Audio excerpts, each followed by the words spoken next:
owuo eyo seye we no eye mpentenkwa agana fo ebetie onipa nim de ope na so Nyankopon nanim de eye ite ebo mpa se oman ya kwantene ewo yeye ni so mayen kwaye ni so nyansafo won kire kwampa no anapa mi bo sase mi so na ende numre so mi timu biem na me de ama se sani oman Ghana aye ne sani amamuo no esi kro no etene we bi no ni so sani mo no 3 months pe afen wa ba bemu moma ne bre obaye adwuma moma nkasa bebre and a lot of course obia was lambasting me bashing me moma ne kwan wa ba ye woni na hibia na na do baye adien na nsem bebrebe sani bakro no a wo kira no wata fekire baby na wo su ma sebe ye frasi ye kan wo se yenyan ni yenye ne sa ye no tro kan sa na le kire no eyo wuo eya amane nkukruhwe ase eye oseye no na ono so ekasa baro naka it is I am ready na say wo ma join your Western Diamond TV wo metu so enya the Bible quotation ni bi ahwa Proverbs chapter 14 verse 12 oso kwami tiri woni penu so na so wieye no eye owuo woni panim de opena so Yakobo na nim de ye ema ne ma emane ma ya kwantini we ni so me ye ni so yasafo won kire kwan no pei ewie so kire kwan no kire kwan ni mbre ene da pem amani yebuo amani ye titire na small ni pen free 7 ni nim de betumi aye won seek the guidance of God won tie Ghana for so adwen kire kakra no won fa embu amani ma ni nye ye ena no bre komo bebre no na wo na me gina we so na mamu adwubie mu akwaba ene stories upon stories. Yasi yera Peter amewu kanewa wemra sebe dwemni anu ye kanu so for share ye railway kiteke ansam so enra national security for actually no yes and then in your report so releasing no upon interrogations ni ade omututu na of concerning the 2 million is it Ghana cedis or dollars Skytrain no ye hwehwemu ano ye releasing no eno echi yesi repeal e-levy eno echi omampeni e declare tadi aba Chief Justice Gertrude Araba Saki Esaba Tokonu onso so yesi yempam no ene nsembebrepe chese stories upon stories and they kura so omampeni John Dramani Mahama releases from DCs and MCs 8 out of 16 regions for the aba. Into the way ma near the way so ma near the way ma back to back, diverting our attention from the Galamsey fight.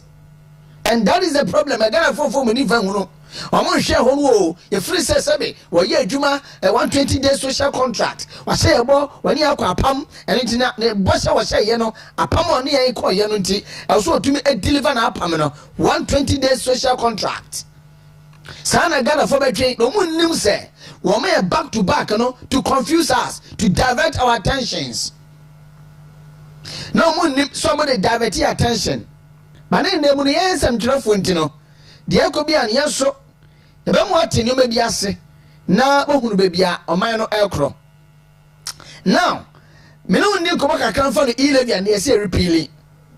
Na making kebi bi dia ma say MC bibia e kra no so a na mo de attracts ni bi so e de atoso e de amayen ena me no di ko ba mienu ana miensa na afei me ne menua ba ho fa ba wonne aye Chief Justice Cross me ka se bre bi kra me ye attract bi ena me ne picture to nchen na me de Chief Justice picture to nchen o mo se pa was also say friend is say tiwa do dankwa yes yoko boss kan no esia wo she wo ma ministry inter ministry futuo no wo se ne pa na ebrepem no medaneti mo hunu pakora me kan asem no afem yake kan bi kakra enenumbre concerning the repealing of e-levy na me no nko statistics mu kakra Ghana feel subini ba ye we ho ne se ye teme da se abrawa ne me ye kura so obi enu obeka cho se e-levy ane ye gi ye no sebe na ye ne de in a way directly na ye obi ade but indirectly no na ebo o my Ghana ye sika directly na enye obi ade se ye 1% on transactions that why fa electronically yes no obi enu ye ne de now so na eso man yimfe ewo kwan bi so entianda yebebo nkonta de akere mo e-levy no sika ga ne nya ye ene nia ga na tumi de ye efa ne e-levy sika nya ye no eho. So now Parliament repeals e-levy. Parliament has officially approved the Electronic Transfer Levy Repeal Bill 2025, effectively abolishing the controversial e-levy, which previously taxed electronic financial transactions in Ghana. The e-levy, which was initially introduced at 1.75% before being revised to 1%, imposed taxes on electronic transactions, including mobile money payments, bank transfers, and inward remittances. Thank you so much, MCR. And you know, artwork, the professor Parliament House, parliamentarians, one more ashe, I'm repealing the e-levy, a scrapping totally. And they actually say, oh, Senisika, and I say, Ebia. Uko yisika o bank bi afa phone so u di dwumadie bi a eno no fa no electronically a yente 1% bia no eno no so another screen so na we say the levy introduced in 2022, yes, 1st May 2022, and the first SAG e-levy oh my God, faced significant opposition from the public and various stakeholders who argued that it placed an additional financial burden on citizens and discouraged digital transactions. Mami Fesi Accra, during the parliamentary debates on the repeal bill, Deputy Finance Minister Thomas Nyako Ampem highlighted the financial relief the move brings to Ghanaians. He stated that the abolishment of the e-levy will effectively return 2 billion Ghana cedis to the people, helping to ease financial pressures and improve livelihoods. Now, Yambra School Kakra, Yambra School Kakra, I said, but Yambra School Kakra, May 2022, as it was stated, our report I'm making Yemuno, May 2022, 1st May, copying the end of May 2022, Sabe Enya Kurampono. e-levy in court to me 53.58 million Ghana cedis.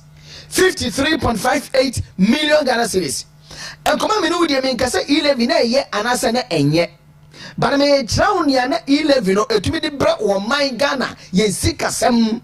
And on come on me know the enti me kase ye repeal e-levy bill 2025 no. I me Ghana se me ni enje ho anasa bia NPP aban na edipa yenti. And NDC abana se parliamentarians repeal me bo against no and then sir but me Chelsea car na eto man futuom wabra na eji e-levy.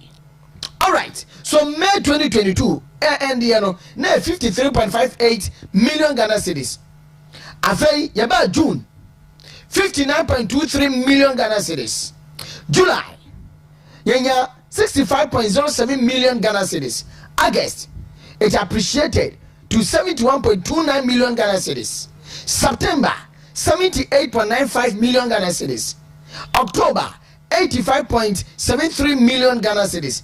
November 93.3 million Ghana cedis. And December 106.79 million Ghana cedis. As will be radio frequency. Sikaway and a bow menu. In fact, the target was 611 million Ghana cedis, and they were able to exceed it. 612 million Ghana cedis. That is for the year 2022. Though you started in term and starting January and starting May. In Tiano Sika no. After year about 2023, me patro trust Gana to mami. 2023. It was announced by GRA, Ghana Revenue Authority. Say e-levy nkwano am o my Ghana 1.2 billion Ghana cedis. Though na target no 2.2 billion, but eduru baby near percentage you know so from 1.75% to 1.5% and at about 1%. Until 1.2 billion Ghana cedis and e-levy in the year 2023. After 2024, e-levy nkwano Ghana to me raise 2 billion Ghana cedis. 2 billion Ghana cedis according to data by the GRA, Ghana Revenue Authority. And this 3 years bandadano NPP wɔn mo gye e-levy etumi yɛ biribi ɛwɔ ɔman Ghana yɛn mpuntuo emu etumi ɛyɛ biribi ɛwɔ ɔman Ghana yɛn mpuntuo emu obi bɛka sɛ ɔno Okyeremaba deɛ na yɛyɛ okay sɛ wohwɛ e-levy no a yɛyɛ sɛ yɛde ano no ɛbɛ supplemente meka ne saa yɛde ɔsɛ ne yɛgye roto and aban no abolish roto to the extent say sika na free mu ba no wɔn a te toll booth wɔ no wɔn yɛ mo ho yie di ne wɔn pɛ wɔn wi na wɔn de kakra na aka no abra aban na aban na san soso de tua wɔn ka tie ne yie enti mo na mo nti de ntia wɔn abolish roto no sika wɔn asɛm yɛ free sɛ wɔn edi dɛm wɔ wɔn mu ne akwa baabi nti no yɛsɛ wɔn nkɔtena hɔ obi asɛm ne nsa baako etwa obi asɛm ne namu baako ana biribi ato no ɛwɔ honam ani kɔtena wɔ no na wɔn yusu na adwen sika no wɔn yɛ so wɔde ma aban no na ɔno na di nyɛ ɔpɛ wɔwi akakra na aka no wɔde akɔma aban na aban asan soso wɔde tua wɔn mu akora so ka nti aban was not getting anything from the toll booth so ɔmo abolish no at least they introduced e-levy no so no at least ɛboa ɛmo ɔman no so nyɛ sika ɛde gyina so sɛdeɛ ɔmo kae no sɛ IMF sika betumi aba wo sɛ wo so at least wo hyehyɛ wo fie yie ɛsɛ otumi hyehyɛ wo sikasɛm ayie na ɛbɛyɛ gan ayɛ ne enye sika bi na IMF nso tumi gyina so aka sɛ o at least mo som ho de kakra ɛyɛ betumi ama mo bosia sɛ IMF bosia no amba na Oman Ghana as finance minister then you know kind of right kind no na ka ebe crash na Oman no ebe crash but through the effort of IMF bailout at least Oman to me change and na so yen kakra nkra abapem nde aba fufure NDC wo mo edi so emfa so eno nti wey eni de ntia amanda e-levy no won ma scrap a Ghana fo bebre no ano ebo anje so dodo ana so ena pe so mate se ya abolish e-levy eno nti se ne wa wo ti asefa ene nkontabu amene wabuo yi ne wa bisa wo se ene sika ne yakwa akofa wo he yase 2 billion Ghana cedis ene every Ghana fo ekom 2 billion Ghana cedis every yekom na sa 2 billion na abandada no fa kwa we so edinya ye ede bu Oman Mpuntuo no abafufuro no se bosha wo hye yen se bosha no waka nkwa de so odi so eno nti wabayi first thing so abolish e-levy de akọ parliament it was in the budget parliament so approve and then repeal emra no amayi twa e-levy no fine ya ko fasika wa he ne de ewura he na ababa ye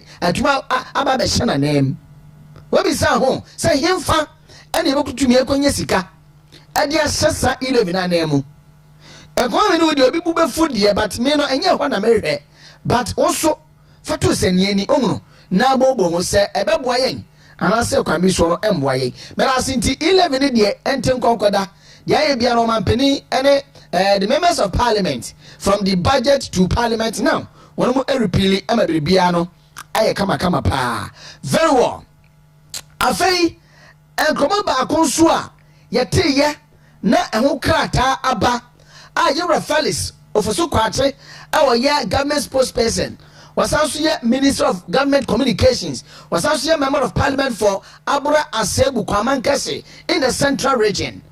Babies with sharp teeth. He was part of those babies with sharp teeth. Yura noyen baby krojeje run is catching a woman no can be but can't be by none in sa eshase I want to say Chief Justice Gertrude Araba Esaba Tokonu, the Chief Justice of Ghana, Oman Court Kuba Taino, Openia ono ene di womo enim, odi court ni enim, okra court nim, wono na hwe ya tantene ne eso, atantene ne, openia wo hwe atantene ne eso, ewo ye court no. Yese petitioners bia, womo ye nsamanfo. Aye nim petitioners kro. Ye the petition yesa ka ye no aye ne ebiru petition ama penida da na na da kwakufa do say Chief Justice one pamano aside no yenya petition bia e kire say Chief Justice yen pamano but ama peni wotumi say wotumi aka say Chief Justice no me na me appointing no na me kro yan so me yi no edi ne frade so and is article 144 Article 144. And among who come Oman Penny, it may appoint Chief Justice. Okay, so that is, yes, appointment of Supreme Court Justice. Article 144. Appointment of justices of Superior Court and chairmen and other members of regional tribunals, right? So Article 144. Now I read, the Chief Justice shall be appointed by the President, acting in consultation with the Council of State and with the approval of Parliament. So the other Supreme Court justices shall be appointed by the President, acting in, and you hear me, a Chief Justice, no? And then Timbachon said to me the Kratano Yero Felix of Suquatan is such as here. What you say, Oman Penny, a petition on also a Council of State. Sir, Wamoshana, yet to me, yes, a fata. Now, face a Chief Justice, a Bapamwa, near Pamano. So on your screens, on your multi TV decoder, Western Diamond TV. Mr. Wakatanda was one. Mumi and Kenkai. President Mahama consulted with the Council of State on 3 petitions for the removal of the Chief Justice. So President Mahama has received 3 petitions from various persons seeking the removal of the Chief Justice. The President has forwarded the 3 petitions to the Council of State to commence the consultation process mandated by Article 146 of the Constitution. Nice one. So Article 146, and the moment Beno I say, Obetu so apam Chief Justice. Okay, international ready. Removal of justice of superior courts and chairman of regional tribunals.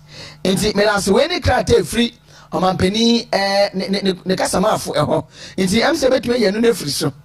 But when we Article 146, removal of justices of superior courts, or say a justice of the superior court for a chairman of or a chairman of a regional tribunal shall not be removed from office except for stated misbehavior. Into misbehavior no e dey na Chief Justice we waye e so mu state wo omo next krata no a e bebanim omo di gina so akase in consultation with the Council of State one more person mo pam Chief Justice ye Gertrude Tokonu or incompetence say be wanye na duma yie or on ground of inability to perform the functions of his office arising from infirmity of body or mind. Into my members here. Member 3 no so.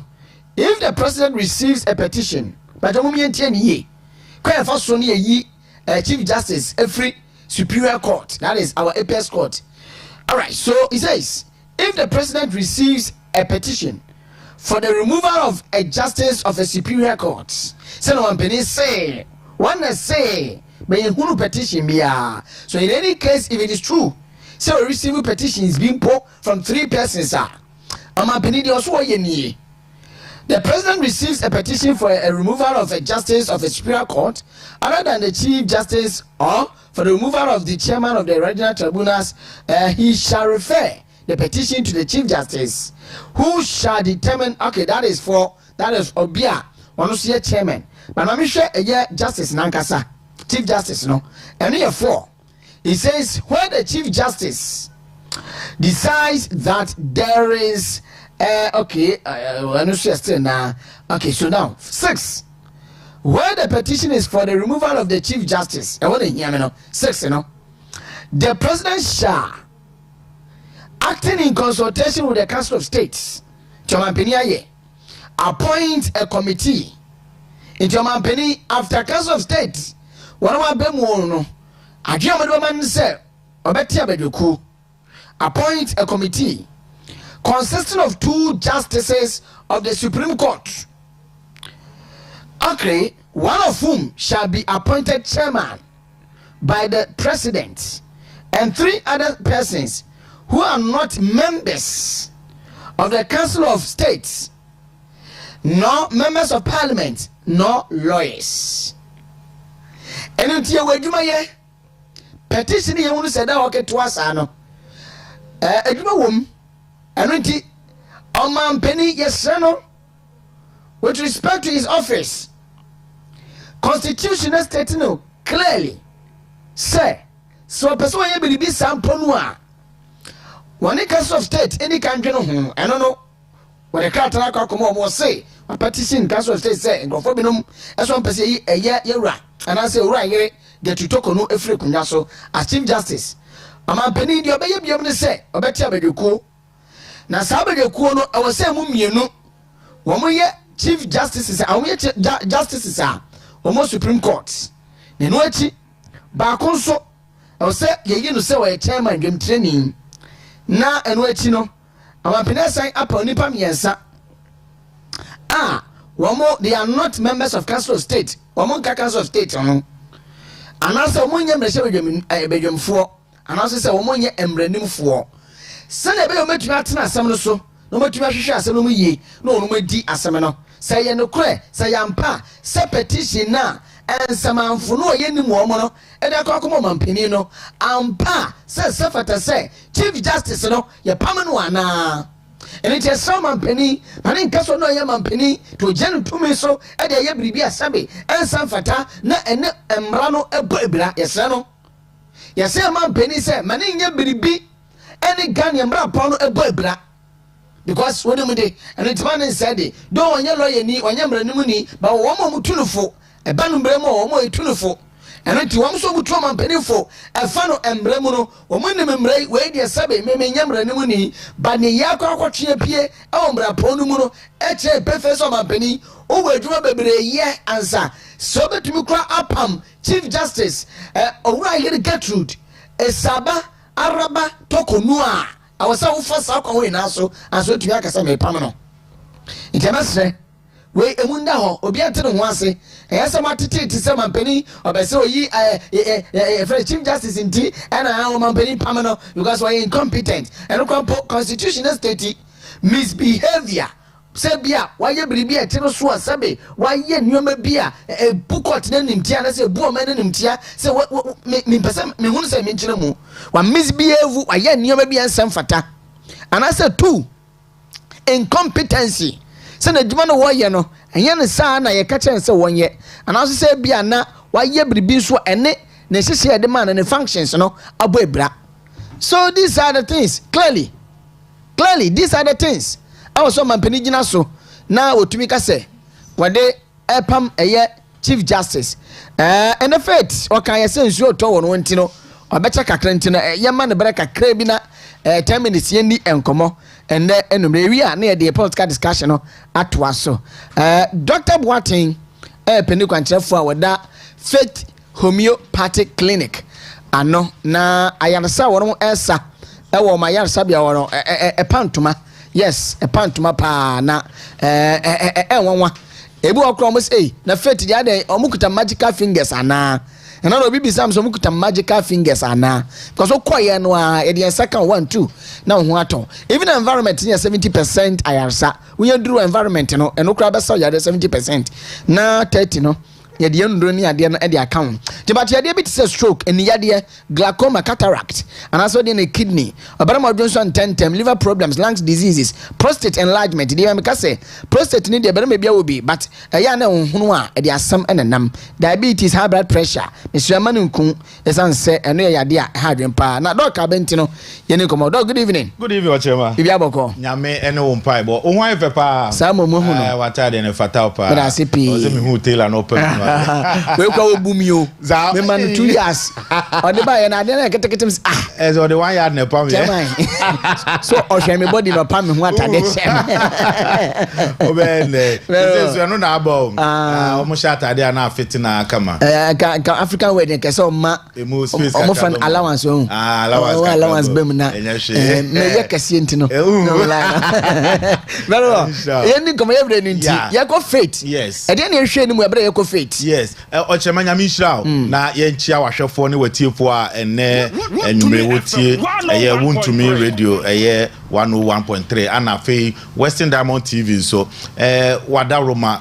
said the Ghana for Western region ene ne patemo e wo nyina age Faith Homeopathic Clinic atum enam dumaso a ye bono wo ho ana se niema yaresa yehwe kwan papa ye fa so ye yare mu hwehwemu ne ade no etinidan ne da nyina no adanse ba na eba yaso yo na ochema on say this month ye Ghana month na Ghana month no fit homeopathic clinic ye si wo say ye pese obia ye self awareness month no ye hwe se nipa da sani bia wan kasa no obehwe onipadua no aso yie na se de be ya yare ahodo a eba nipadua no ochema yare bia ba nipadua no a ehya ase nkakra ana edi akowie the end stage ye free be the incubation period and you be so the end stage of a disease it before say yare be do the end stage it started with this incubation period eno no yare no be ba nipadua nim nkakra amount susanso bi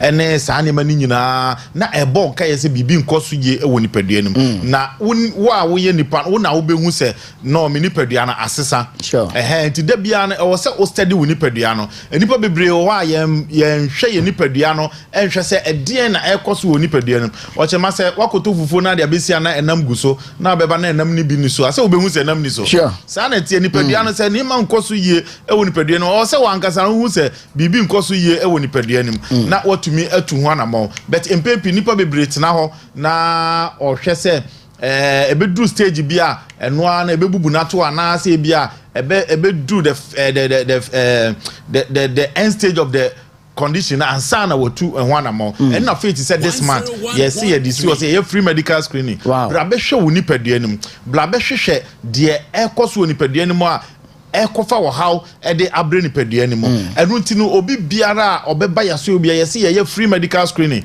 wo de oba wo de ni so beto folder to folder wi a afei fidie ye di ko hyem screening wo nipadua no eno no yesi ye yama free bra be hwe wo nipadua nim na hu yare a ekoso wo nipadua nim wo ye obi nso a yare na tena wo so abawie ache unhunu unya no Kumasi bra yesi eno nso fatu anamon bra because adanse bebre koso nanse me beg di ho adanse say ye kwaji award best clinics homeopathic clinic center of the year no che say oba homeopathy ayarehwemu a faith homeopathic e fa ani ho de obi edi ye ho adanse say oba ye behwa ama enti se wani no eso ayokusu ebia wonamo a hu se bobi abo wani so wani no oposa ayekọ wani no obi wo se eyete se de ye de anoa bi agumani ne so obi wo hono a nani no ubo se dane de nyina na hu se mucus bi niema fifiri nani na asebeba obesori anya ne nani nyina akata ni nyina no fabra faith homeopathic clinic na ye moa na ye nya hwehwemu ehu de eba wani ne so a ede saa wo hawe etumi ede eba ochema ye wo obi wo hono a wo heart problem ana cardiovascular problem ya akoma no intina moja ne fam ene moja na nkasa ohawa edebre akoma no ye wo nipa bebre wono ma wanum no for so long but still a condition said ye tia na tie onante kakra no wabre enu nti ama obesori bo se nanim nyina apegya na ni ase ni nyina na apegya sebe ne nase nyina no tena se pe bo se na apegya ni nyina no faith se fabra na yenye saa hwehwemu im emaw na yemawo enupa ye homeopathy nura ebeboa na saa wo haw ya abetena wo so acha enu nti no edi wunya no yemoa na yentu ase emfiri ho no mo obi wo severe waist pain sciatic pain ana se arthritis nti ama ne waist no otena se kakra bia na emu hyehye no obi wo ntumi nyina se otumi nyina opo for 5 minutes eje se otena se because of the pains ya or experience e woni waist wo obi wo pain no wo se e wo ne te se mpane no obi wo wa se asese bi ya soja bi ana agu ni sisinim emu no hyehye no obi wo so wo se ne to ase free ni sisinim ba ne to ase no etwetwe no te se de ye twetwe ahoma bi e wo ho no mo no ni nyina no eye problem ase eba wo so na wantu ho na mo a etumi ekofa disability etumi de bro whereby ubo say wa wunya stroke enso na wuti wheelchair mu na ye pia because wan kasa no untumi ensore na wanante eno na faith say bra na self awareness mind ya yes DSC enu so yenye san hwehwemu we emma na say sciatic nerve no bi na ho atechema ana arthritis bi na aba waist wo ana say edompe na wo no cartilage na wo na we a brand faith homeopathic clinic na sa wo how we nyina ye mo wo na yentu ase ma obi wo ho a honam ani yare sebe ensawa abegu ni nipadua nanim wa titia enko obi wo se odware wi a ogye se oti ne ho saa ni nyina no eye wo hawa aba nipadua nim ana ede saa nsusuanso no ede bro ye wo niema bebra etumi ne saa niema we di bro ni nyina ne se utu anamo ba ye beye saa nhwehwemu we ahwe wo nipadua no ahwe se ede na ekoso emne bia me ka bibi say disease comes as a result of malfunction of our organ. Iti bra na yen screen wo nipadua no ye gidi say nipadua no se ohaw be mu a emfa kwan ba akopɛ so na eba etu no ba ye ho no ye holistic approach to your condition. Ye hwe nipadua no nyina hwe say de na aba nipadua ni mu a atumi akofa nsusuaso de bro ehwehwemu am ye hu say most of the chronic disease no atumi ba as a result of malfunction of your liver. Your liver ya ye di ho it is a liver no say etumi ni na dwuma yi a ochema etumi di susuaso bebre ba na say nhwehwemu bi ko so wo Pennsylvania America na omo ka say most of the diabetes aba no eba as a result of your liver malfunction. Not only the pancreas, because liver no store excess glucose. Yes. And say excess glucose in liver no sluggish na into me ni sa adwuma ne pe ubo say na ema glucose na o sen ke store no into me store na eno nso no do so e wo blood nim. Enti no sa ne ma we nyina no obi wo wa da se be diabetes edura so ache but still obehwe ni sugar level no na e wo soro. Maybe there is a problem with the liver function. Which are ni nyina no se wo ba fit a ye to ye bo ase se ye behwehwe saa ade we nyina na ye hu the root cause and ade potia ade wo haw ne ba na ye gina so ama wonuru a ebeboa atu ase afiri ho enti na obi a wada do so for 25 years a wo de ba enne obe checking the vitals nyina bibia eda ye because of niema ye hwehwe ya ye hu ya ye man nuro and ye detoxify ni padua no obi wo ho no for so many years onye detoxification that better as onye free system ni ojigum ni penso wo rensa onum we and sanye mani nyina no sisi ni padua no enkwan and hwehwemu am yehu say cancer kra no most of times no as a result of toxic accumulation wo ni padua nim obi adadro so for so long ni padua na yare na enko ni nyina no toxic a no si drug metabolism ho kwan no emwa ma aduro no ma entumi nya adwuma yi eti no oba feti a ye detoxify etwe toxic e wo nipadua mu nyina na aboa ma nipadua ni mu ada ho eti wonu mu aduro abo se within short time no na aduro no ye adwuma ni nyina ne se obetu gidia na mo na waba ya so ye ho no mo na waba beje ayahwe papa enkika bia ana se side effect bia eni echire mesro fa number na medi tu dwa no frey na tu anamon na bra ya so ye honomo number no 0547 57 84 94 0547 57 84 94 when number fit homeopathic clinic edidi dwuma se obi a wo osapa wanu madu abre ochema fabra fit homeopathic clinic ye no beto ntia se o de ba ye behwehwemu ahu the cause of the ulcer no the type of the ulcer na ya mawunu pa ebeboa wa ebetu saa o ha we nyina afiri wo so wo ye be ma sebe obema sem kofom ye wo mema bebre wo no mo a emre bia no opon adwuma obetena kuromu saa nya se bia bibia nti but okofia ma na yere aka se ni nti na obetena kuromu ama ade asa okọ ya no akoto no ada because adwuma no enko yi faith se bra ye ma wa aphrodisia se no na fa koye adwuma na mmom ye hwehwe de nti a ama obema sem no kofom ye woni pa bebre wa the conditions bi obi wa infections bi aba atena ni pedua no mu ache enu nti ama ne nerves ne ade wo se ye adwuma entumi nya adwuma yi afei ne blood vessels no the blockages a emma moja ntumi ndia frusane ye obi wo diabetes also wo nom aphrodisia se wo pese wo ne oyireda diabetes na emma obema ne kofom na abehwe ne watu ase no on hwe no na onunum no bia feti se bra na sa ohawe nyina no yenhwe ne farebai na yentu ase emfiri honom na afei nipadua na ankasa enya na hoode a ebetumi de aye na dwuma se de yakopon ebo no se enya na dwuma no obi wo ho a owo severe back pain ana se lumbar pain anu nso no otenase a entena oda ho a ontumi na ho bra faith na ye moa ye wo mfidi a wodo ye massage machine a oba ho no mo a ye de be align no spine no any compression bia ma o nerves no entumi nya adwuma nyina no ye be relieve no said ye be ya ebeboa ama onipadua no anya adwuma afei oba ye wo solar heater machine no nso no ye de wohyemu a eboa ebiebie ntini ni mu ema nitric acid a ewo say dilate blood vessels ni nyina tumi secrete all right ema nipadua no moja no etumi di afrisane ye eti fa number no na frɛ yen na ye branch bia ben wo no ye bebobo so na watumi atu ho anamon na wakɔ no mo number no 0547 57 84 94 0547 57 84 94 Pacho Takoradi ha ye wa Anaje police station wa adjacent the police station Fair Junction on your right Obo se Faith Homeopathic Clinic ye di eduma ewo o Kumasi nso aye wa hene makokoben 18 mu hodo mo a esa na Western Diamond TV ntino Ghana nyina ehwe enti wo ko Kumasi hene makokoben uduru 18 mu hodo mo a ye wo ho uduru Accra nso a ye wo eye so tuom eye Antioku Junction na se Abuya Junction Kofodua nso ye wo Pole Junction eye Landry Managers Road ana afen nso no udu bogo so a ye wo older seda eye boga efie no Abronsana na chi hodo mo a Faith ye boy adwuma o tu anamona bra na yemfa homeopathic kwan so entu yare bia abetena woni pedi ma ase dog me dum adanse ye ho ntime da adanse na eto aso na fe ma no ba last week o catch him so call last week but me nimu ase call Monday Tuesday no Wednesday that kind of last week was saying no insulin panie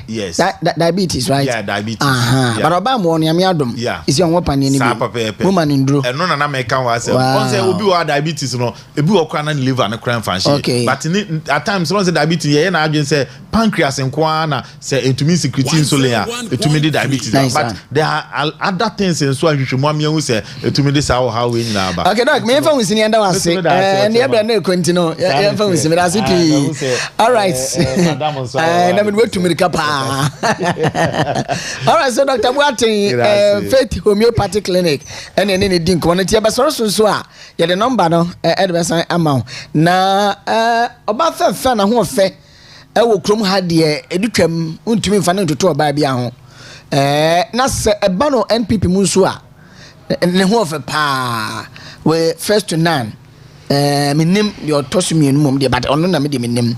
She is the financial secretary the NPP or Western region. Nilinde Obapa Augustine Ankatia. Why ahanta was the shikron pa. Good evening.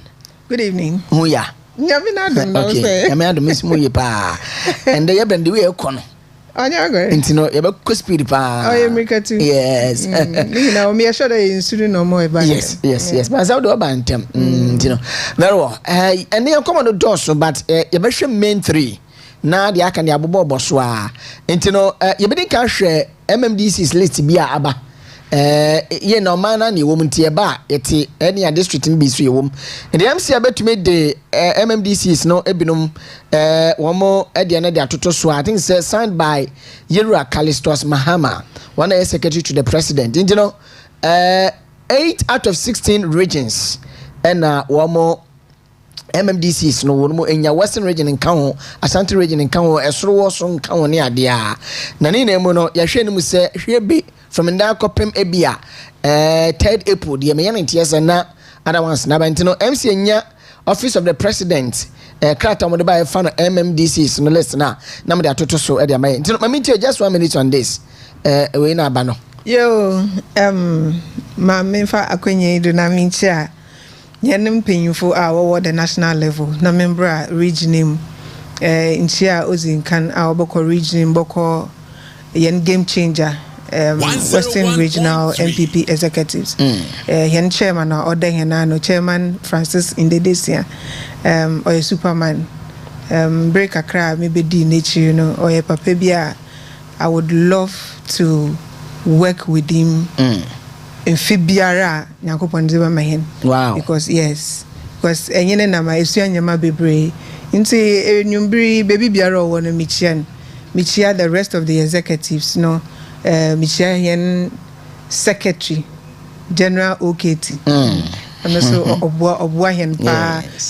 Kwaneze obecho wayende and these are the people la yen here yerin ewo this political nti mechia won na listeners a wo tie yen mechia won kese MPP 4 onye MPP nimpo na dem don hwiri tune into radio we and the TV na rehwe na mechia inchia kese yen former regional minister Honorable Kobi these are the last 2 men standing in Western region.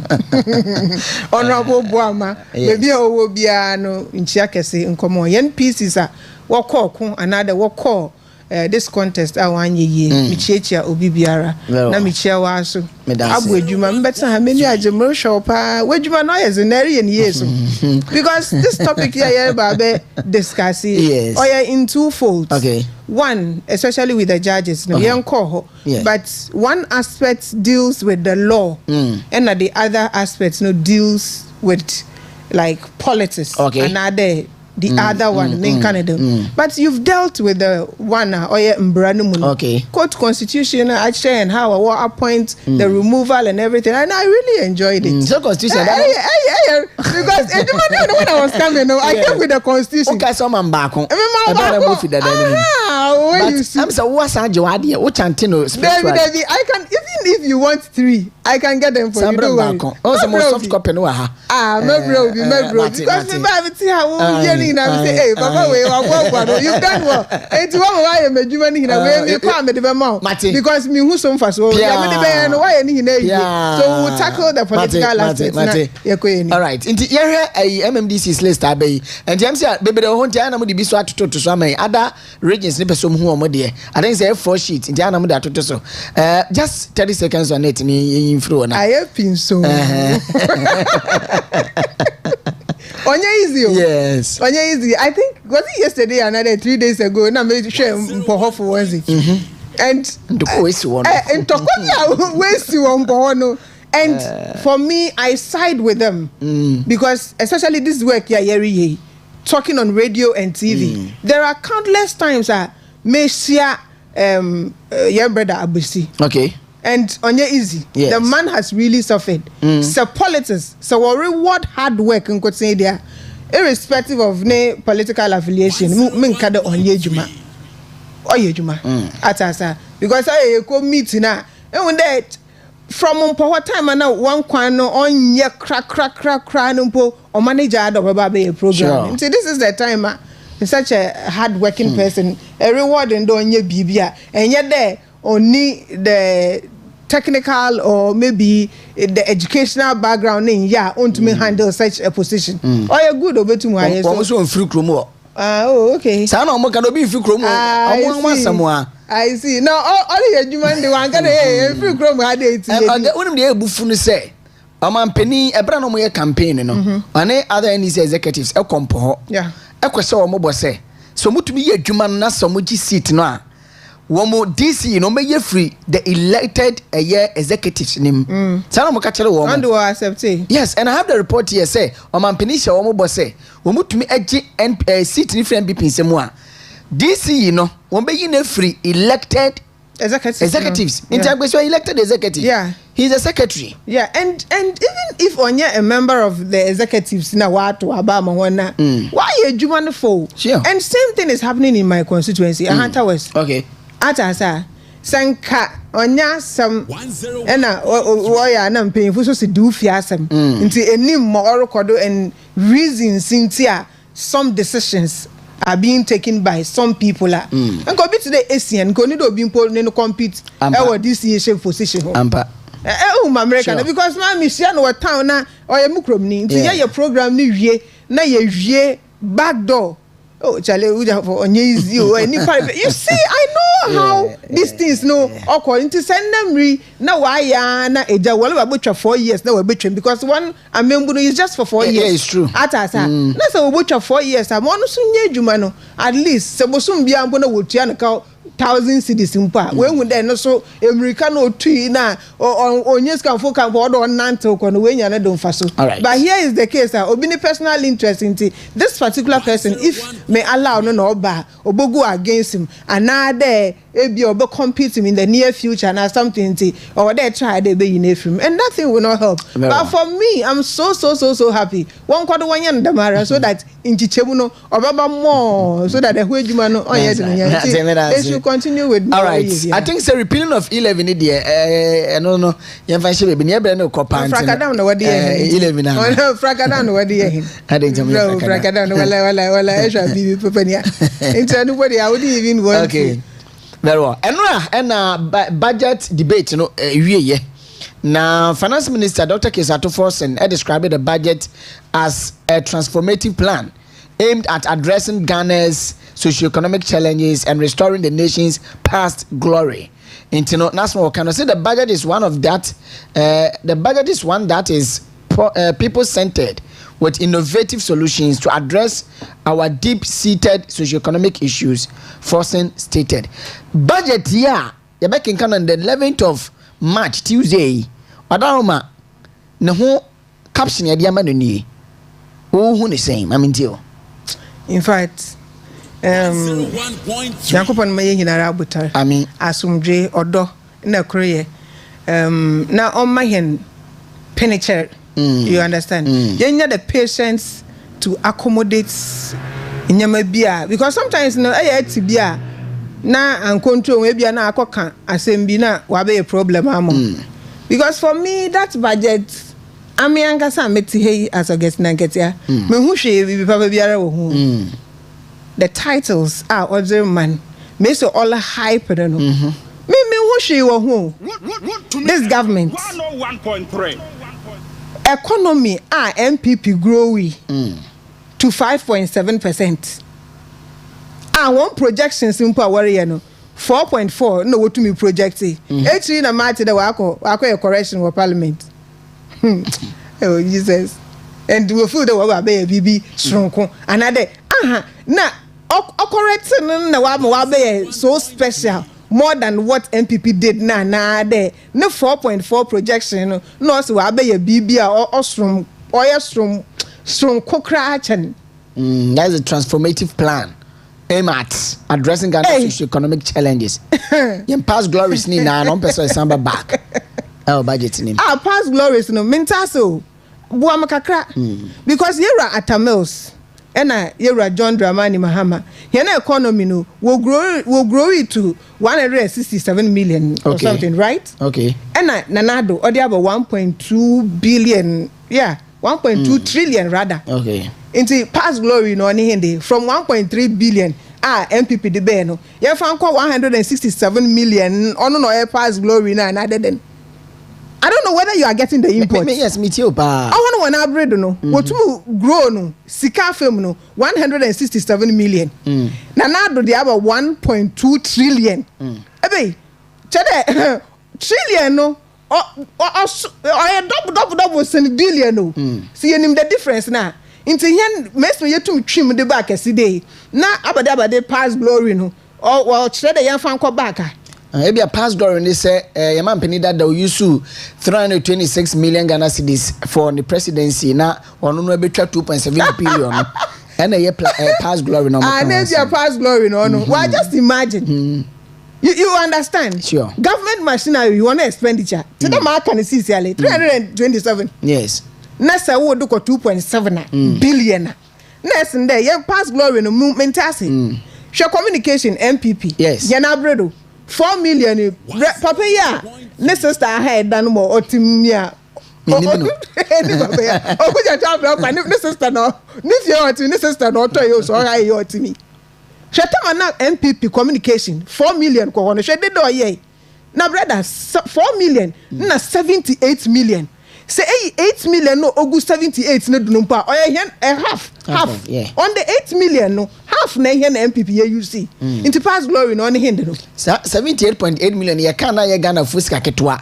kana no 780 billion na wasam ne ye kan 788 billion on time more keka no time here ye allocate sikama state institutions that wɔfa nyɛ adwuma yoko mo ɔde man yɛ resource one that wɔbɛyɛ adwuma no wɔn ahwɛ nan sɛ wɔn Ashanti regional minister hwɛ mesi ɔtoto ayampia hyehyɛ fire service for aroba wɔabrɛ wɔ allocate 24 point something billion de kɔ ne hɔ dɔn fa nyɛ adwuma no wɔn ma 2 million for fire service for da wɔn fa nyɛ adwuma abadi titiri na wɔbotum wɔde ayɛ nti eyi na past glory no I just don't get it too. Unless a better number from now at church because Miss Wally can maintain it. And Africa damn now what the year here now. Oh, Women's World Bank, yeah, I'm a hono Women's World Okodu allocation. No, I'm on 51 million. Now I assist 78 million cities where they come a Casamafo or be a propaganda. Because Okuja to a black one okay and the communication or a propaganda can know what the government. Until need kwande na nado or allocate 4 million no what call propaganda ma just the government into same one what the 78 million call propaganda no one my just 2 million cities my fire service one word a job by one word what the shen no I'm on just 2 million I want not share miss my wa banoti until come on there. I just don't get it unless a bit no form not church maybe West no use no me familiar with that because me I don't get it. I remember born 1 hour shasi within 3 months pepepe Ghana fu nyina we na wo oda hona no wala kada we no I don't know what happened. I mean, we are sitting in some bebre to me see, but they have really regretted they were taking them decision. Those who didn't go out to vote were regret. Those who went and make that mistake were regret. But one thing there, in voting and in politics, when you make that mistake, it will take 4 years, 4 solid years for you to correct it. I don't know how I did. Now some country them there, Ghana for Nankasana will take them decision. Well, I come back to one instance when with the mistake, papa, ne yaye. Some consider man. Say young mistake. Na kashe them constitution you say you offended then budget or the abbey. On your budget team one a gold board in some way premier. Sure. In there on him. And we go to Wukum na do say na sami jemfi bohu no be so there authority ben or abadi one authorizing that you say and provide the beer call them not less than 5 years or more than 10 years or let you work to or them budget team one them board in some you pay yeah the in budget team out of the budget team or the Ghana ni biara and to me invest another enye japade because when we come to property it done your property. Can yen penyinfo. Ame me mame. Mo gold chain am mame ato. De ato ho. Why am I hunter brogo? My mother gave me a gold chain. Oto to ho nim do ya ade a. Oye bibia osumbo. Oye bibia de bi na mo ho kirempa motu maton.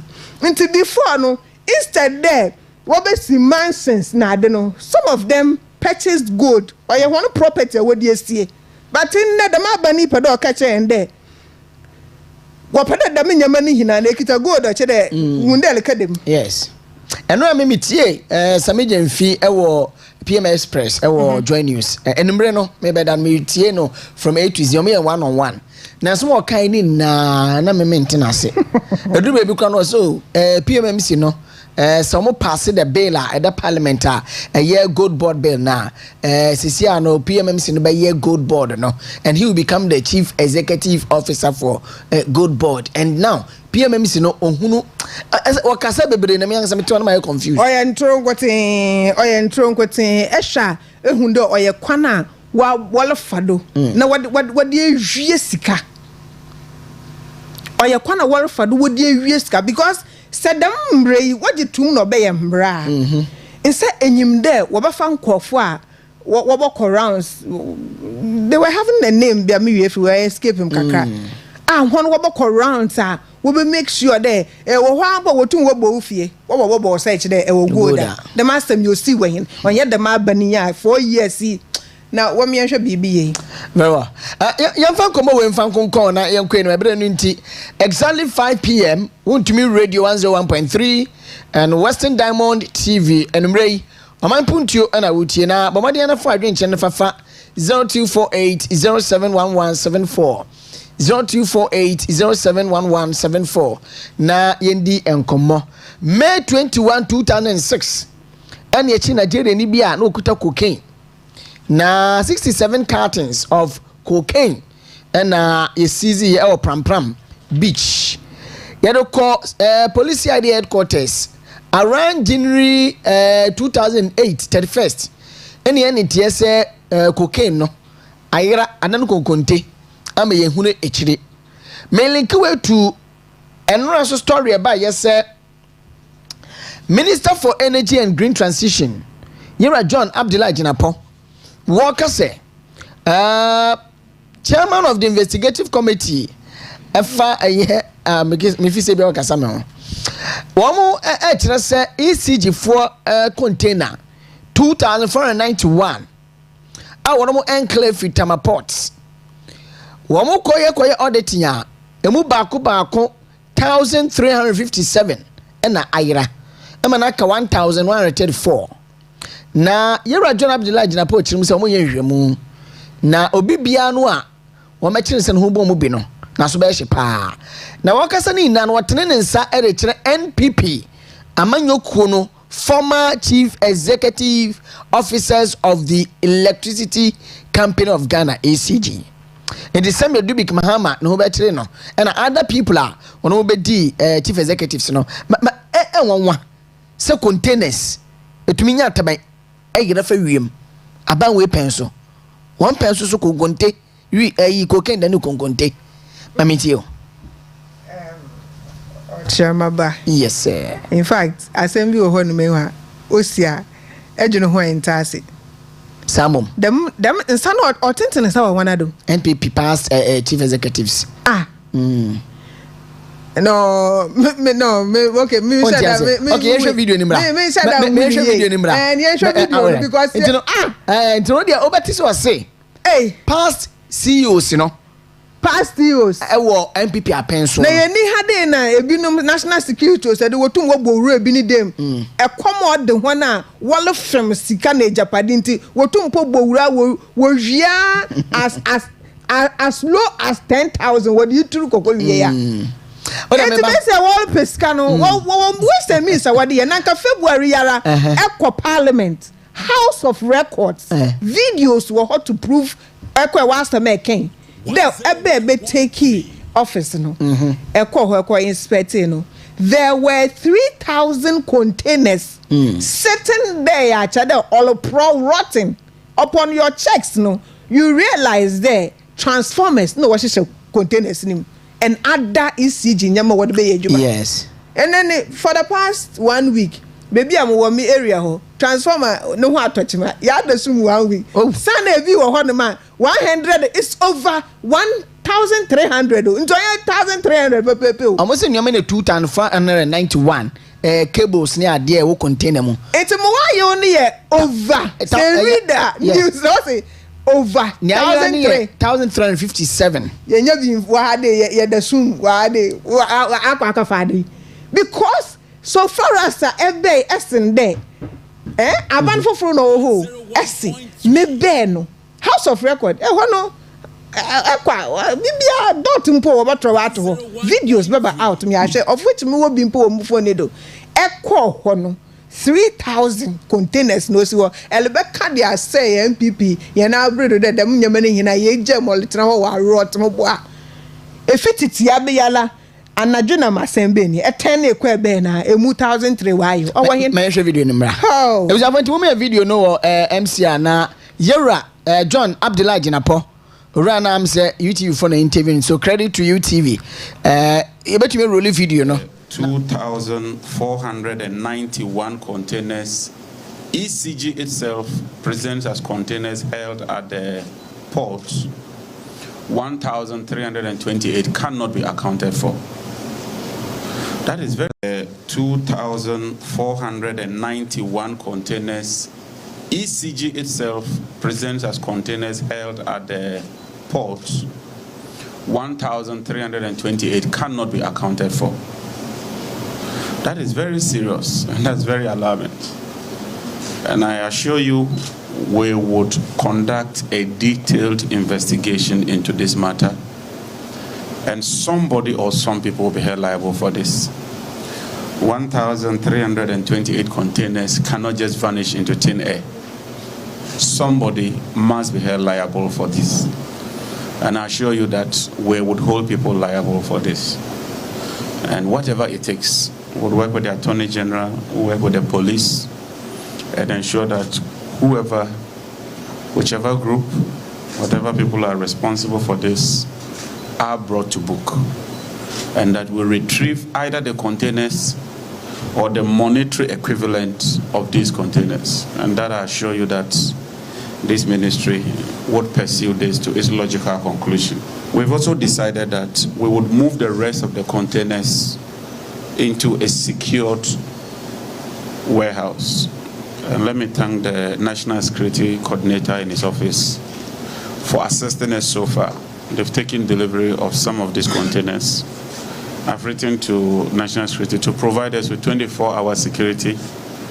We have a detailed catalog or inventory of all these containers, their serial numbers, and everything, and put it in a system where the minister, ECG, National Security, and if the presidency is interested, everybody will monitor these containers. We'd also have to change the procurement processes at ECG. It can't be business as usual, and I can assure you that we intend to take some swift, far-reaching measures to ensure that the right thing is done.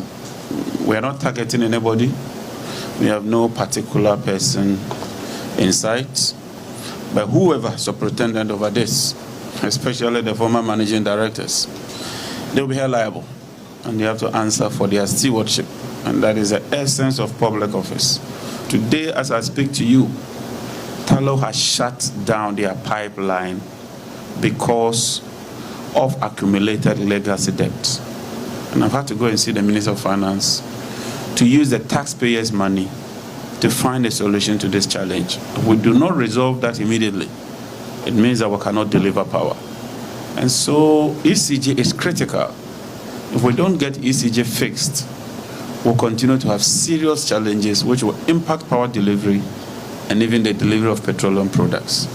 And so as a ministry, we'll be taking some very tough, unpleasant, difficult decisions, but we take those decisions in the overall interest of this country. We must fix the system. Other than that, the whole energy sector would collapse one day.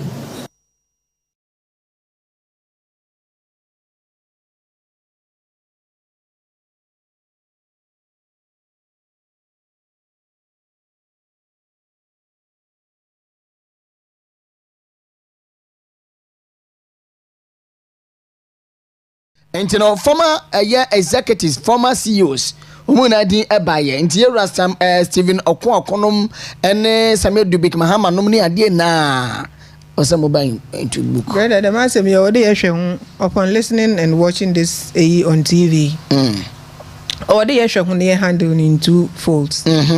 Because one, fingers now all point at former executives. Sure. Because we mean when a day.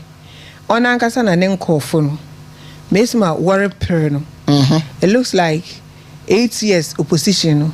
Opeda BBA will lose within the 8 years. No minya some of them. Okay. Because the Galam say one Ankasa Captain Smart. She may say no bo MPPH. In a video, or say NDC executives in a worry. Well, from it could as well be there. One hour members in Puna balance only one aspect. Obotun Saba, per what I just saw on TV, there's a when two when one fast track now when trace this containers here why you they cannot provide us power no. Yes. Or church imagine so could be there. Obotun why fracadam in the sense that Oko Parliament February them 3,000 no. In the middle oba out no. Journalists was see and were interviewed no. Okoti another figure, which is 2,000 plus. Okay. One year, there was some inconsistency. Amount na no quoting. Even your okay difference. You understand? Yes. Until it could as well be there until them so. But because our day at Diane na ye boy hene tomum ye si hene tampo de dum so no ye be face into what when ya bibi what is so when we containers na nke ye light ampa into what ye twen na adwene gina nyama tu do sure so ye no kwala ampa da wa ayewa ye nhwehwe won na wo no won no wenenu abra wolfum won no ye won aban si se lele ye bibi ele kasa mpo esuro because wa ban ni wo into tumi no won ho ti won na winning waste means that what the balance nyobi mama 1 point fingers enso ehwe figures no on gina nim on sisi in the 3000 echina 2000 plus na ilu quote no obotum wa ba pair what I just heard there with immediate effect no when tum we retrieve them containers here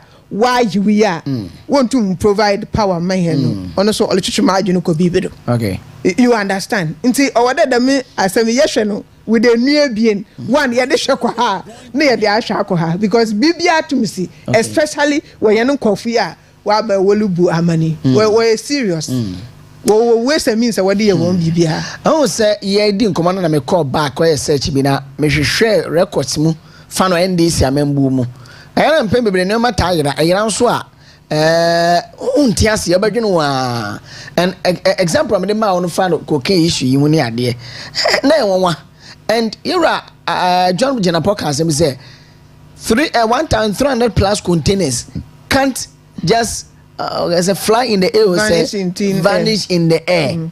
So you are the minister in charge of energy, and if it can't vanish in the air, then find lasting solutions to that.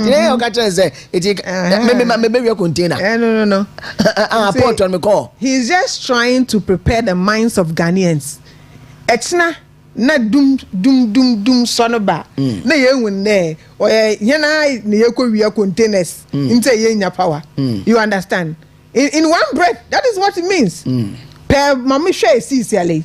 You understand? Because I can there them containers na why you know with immediate effect you cannot provide power mahena not today or something which is there actually in another breath and so the monetary equivalent of them nyama na why you know 1.5 billion onye sika kakraba into ono so so no kwa them there no today when ankasa them afuntum from wale pray no tentem wale from gram no one share one hour na yehu am point to fingers to obia because obia na ankasa oni hosis ya na la ni faith ontum hu there orally baba fa no so you oral then no ORS so sabadi obi ntum all be fa no so all gene no no onu na all sanso akoya bibi dey ya David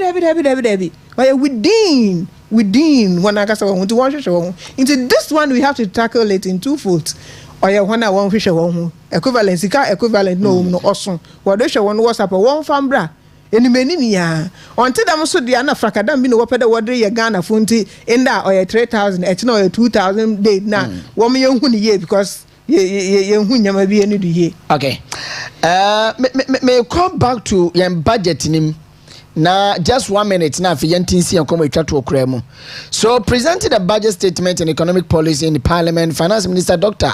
Kesa Atoba Forson described the energy sector's financial situations as unsustainable, revealing that the government spent 20.8 billion in 2024 to get the sector afloat without immediate intervention. Energy sector financing shortfalls could balloon to 35 billion Ghana cedis in 2025 and 140 billion by 2026. So, addressing debts and fiscal financial risk, the government has inherited a 68 billion debt owed by the Electricity Company of Ghana and $1.73 billion in arrears to IPPs. Into no budget is saying that we try here somebody euro and then here is here. Oh, inti budget mu kan euro na adan wa kan here. But on about we ne energy insensem no say yesra no ahwani a ebejiegu and excuses here for say dey ba no. E kire pefe say ampa ni Ghana for ka fa energy sector won no that be sa na beye because energy for fija any other enclaves ebinuma de sum na de achen ne what another 1 week you know 1 week and transform was there 1 week you know I like some Mr. Hotel need to okay very well you go come twa to us na na afeya metie for so embrem ne ahefo embrem now wa wodiem nyameka se won ne se and that is our chief justice nkrofo ye bia so mbema yapam no efra ade so menim de waye de na no pen so nya petition say yempam no and there were petitioners but John Dramani Muhammad yin hunu petitioner bia just that ne kasama for the krata ba say womo nipa miasa petition mampani say wompam chief justice and the constitution is right in front of you wadaroma maybe say question bi wa say what does this mean for Ghana's judiciary? Power play or justice at stake? Metuma, mamindio. Okyeremaba. Today, na maybe American. Listen, this particular topic. 101.3. Economy brema. I handle the fine my menu ajo. I checking you article na clauses baby a ose. Kwana wo fado what the appoint one. Na kwana wo fado what you want. I wouldn't even want to go there. But Accra mo workani. Me pay the little research. Me my no. Mo hune there. Since independence. Se eshe political party what an judges na on pay judges for one asem. Or ye NDC aban. Wow.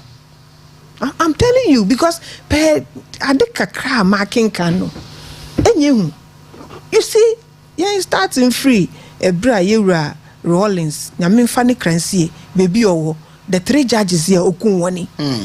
I thought there, Nanken this Fumpo Obusia Bibi wom. But do you know that 2009 Wabe, the then Chief Justice, was the Obe nephew. Was Wabra that particular office no. Since the year independence no onye abanuba meyin na abanuba mafan abanuba meyin obitin chana obeka do na se won so obey electoral commission ni no weyi no say ye ne electoral commission ni also electoral commission ni but chief justice are supreme today the office na wo hold no see ye be no political appointment iba na we be yina inkofun polinya gidi wom and one anka sanso no won tum pom perform one duty see only there ye dey politics iba ordinance aka won iba ordinance aka won inyama bi wo ma o dey ye den ye hwe ne ye 2009 wo ye ya the chief justice ho wo be yin on the then NDC national chairman. Okay, there are so many ways to kill a cat. Was ya went to win? That's Georgina to your road. Was ya went to win? Shade NDC, MPP be the 8 years old. Ali can press the petition be bay. But another the tunch because that office. Oh, no, Master and Morocco about Diano Boko. What should not be na say or a BB or do jam or you nejuma. Although you're independent body, baby or you know, unsro, oh, boat and train your name, and yet the milk not ye, you bamo batch remains in order church. No, not the quarter 8 solid years. What's it? And then Nancy Yala, NDC Bay. What's everybody? Petition about Saba. In your submission, you made mention of it. Petition na wabano. Ghanaians, what we are looking for, what we want to see, what we want to hear. And there, petition 1, Obeno, per what you quoted in the constitution, incompetence. They, into petition 1, what's me based on this incompetent days, this, blah, blah, blah. Yentum, yanini yejuma, we breach, blah, blah, blah. So yen free ho. There, petition 1, petitioner 1, the first petitioner no only accusation or the benny na Ghana for you bobo will delve into it na ya hwede I don't know what they can owonjina do sure magana for yale hwehwe sisi ane there petitioner 2 osio mami wa akwaji sika bibide wa akwaji katase shepro ibi wa misbehave what Ghanaians are expecting to see this petition 1 2 3 accusations that one more mamma no your paste. You just don't come out make your petition 3 into Mr. Menye because you feel that NPP bear no electoral commission will you if you until other also share waste and means we did if you. But the electoral commission crop on go for the petition man penio. Until they were petitioners. That is what I'm saying. On on petition man. Very good. They were petitioners to that effect. No crampon we were aware that based on this and that. It's a you know for them no petitioners say basa no one in some what they one complaints for what to on in Ghana for your literature. Very well. Atasa but ye be nde abani aba no de ne sa kai sis ya la brother yet the hade ya yele kase 101.3 so therefore won buafu won buafu dem appointment oyi won penyini won buafu immigration fu won buafu because enyama bi nkodo ye fire service for won buafu the security agencies no appointment yem papa only ye no de be lisem won buafu won penedem hwe baby opedo de nsa so koka what I will say is mpanyin fa wotu no fo council of state members are wotu no fo ayen MPP for the ya din ya lehwe ye ni say because this constitution and our mandate in a day obotum wa appoint na we don't have any problem but per what we are hearing in the day when you me there MPP for no sabe enkrache for na wo mu no wale ye nyama 1.3 odisisi ni wode nyama toto ho you understand sure. Nti onyim there maami wo ho a obobu aten no trene nti odo wo yi ni firi ho no odo obi a ode so because the way wa bode wa no say mereba corruption ye be chiche MPP for jail them so when to man MPP ni kuru bia land to ma Ghana fo be se no hu nti odo yo hwe ways and means bia obotum wa fado no wetum we jail one ono so MPP for ya edin ye le hwe ma obokodo dem obe ya nkofo a woni some work court including Nalankasa finance minister Bank of Ghana papa ni na clearing agent wa clear wo hina efiri ho na efi de opeda always hunt na wachichi MPP for no me metina make the MPP ni bia this ka because until they were proven guilty e wo court that why e born wa afasika why e dey entu for one fanfa onfo na no fanfa nka do be your corrupt because as the misike ayo na nipa kuno tumba out na baka the misike me de ye kwesi me de ye ama me de ye yi no defend ni ye ya on face ka no nti onya no fanfa nti dem ho na kasa ho na adwen aye ho no yen yete ho as MPP for ye le hwem obokodo em de me advice ke mba Canada that office shouldn't be officer party ba na meyi no me de ni pa ba eyi ba na meyi no me de ba oye de ma obe affect hu na adwuma ye wontu me mbu atentre na ema hen onim de we mbu ni ye ya o asam de bi nti Ghana no na ye n faith le kwa hefa nti advisors are wotu yewura John Dramani Mahama man I woman advice no they should advise him because me this appointment here yen security agencies wey you honi ya mpio our retiring age also in park kokot na fie ni na they are just not happy enti ma fan kon kwose e wono so na Ghana na yihina yare chichi okoye ya menka da mu opposition nti eja to hade no olesiwa meso okay you understand yihina ye wo Ghana nim dum so iba medambi ejuma mele ye no obesa ya obeka muso even though mu opposition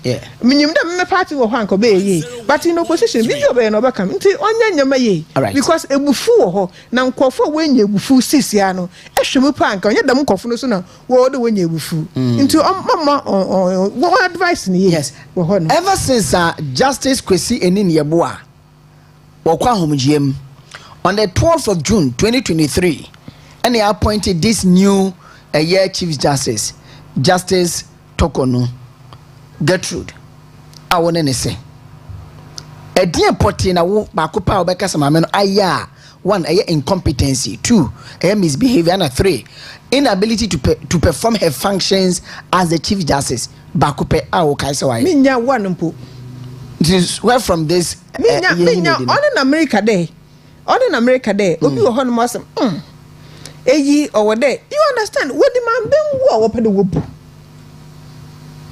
na one in America there Ghana fo yes ya ye din yale show ebeka do 2 minute day dem amamrei oye constitution no ode amaw na mu hwe ne kwana ebe fado na de aye o Sunday e botum akade within our kasa powers no e be find ways e be petition no umbra out petition no umbra out we are sure say petition papa this the petition no, that is why I'm stressing on it the petition no should come out for all of us to see what it entails.